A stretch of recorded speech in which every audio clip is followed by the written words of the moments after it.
Well, I must say that this original manuscript that came to my hands through my brother Erich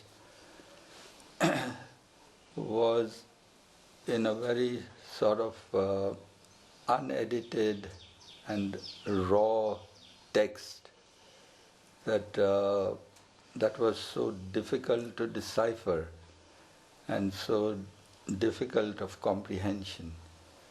The topics discussed therein were of such deep esoteric, had such deep esoteric content, and the way it was expressed there, it seemed that the one who had taken down this text was in a tearing hurry to take down the facts as they were flowing from Baba by way of dictation or whatever.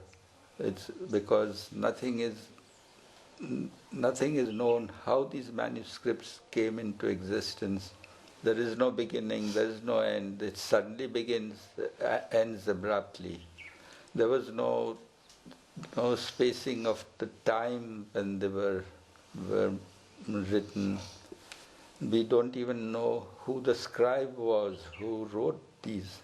But one thing we undoubtedly knew was that such dictation can come only from the source of all sources, and that is Avatar Meher Baba.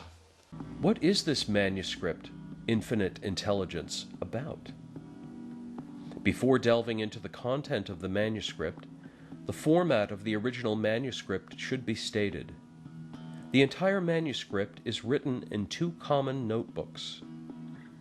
The first section is comprised of 212 handwritten pages, beginning in the first notebook and flowing over into the second. Then there is a break of 64 blank pages, after which there is another 44 handwritten pages of material.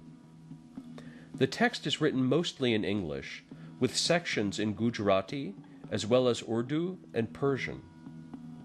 Several hand-drawn diagrams are interspersed throughout the text. The final 44 pages have some content that is identical to the book In God's Hand, which reproduces 39 pages written by Meher Baba himself. So what is the manuscript about? The content of Infnite Intelligence can be broken down into four main parts: thinking and imagination, the cycles of Ishwar, sanskaras and their annihilation through the four yogas, and infinite intelligence as all in all. Merwan and Ward explain. Well, in this text we come across these terms: infinite intelligence, thinking, and imagination. In this source of all source is contained these two aspects, the aspect of thinking and the aspect of imagination. Thinking and imagination, Baba explains in this text, are both existing in this source of all sources, infinite intelligence, in a fine form, as is said in this text, which translates as the latency.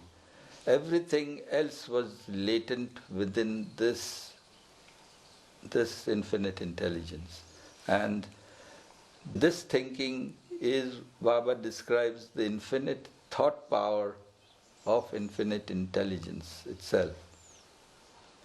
Its faculty of thinking, its faculty which later on Baba describes as consciousness.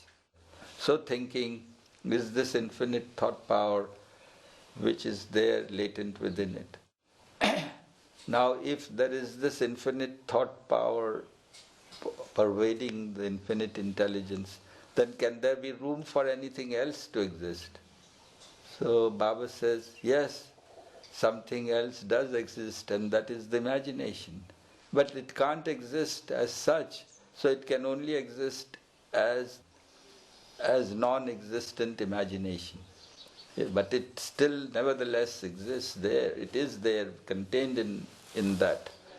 So what is this imagination? It is the creation of the thinking itself, the thinking which imagines things. And this imagination, in short, is what Baba terms as creation or the universe as we experience it now.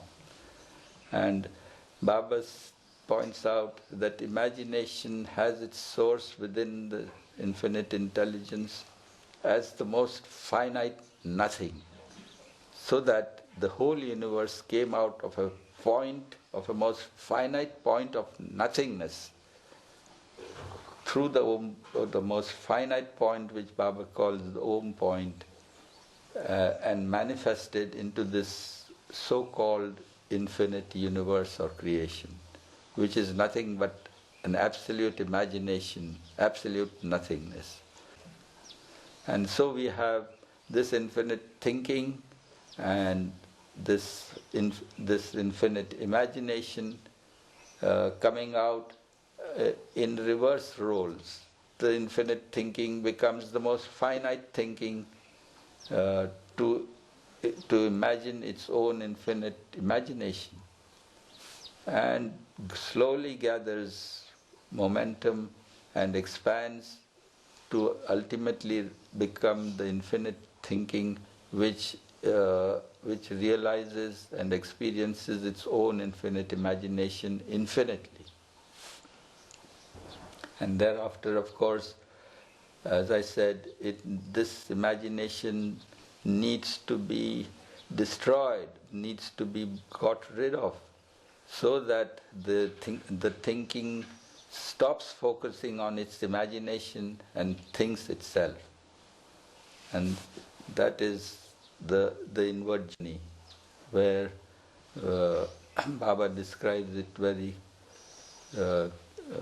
in great detail how this has to be achieved.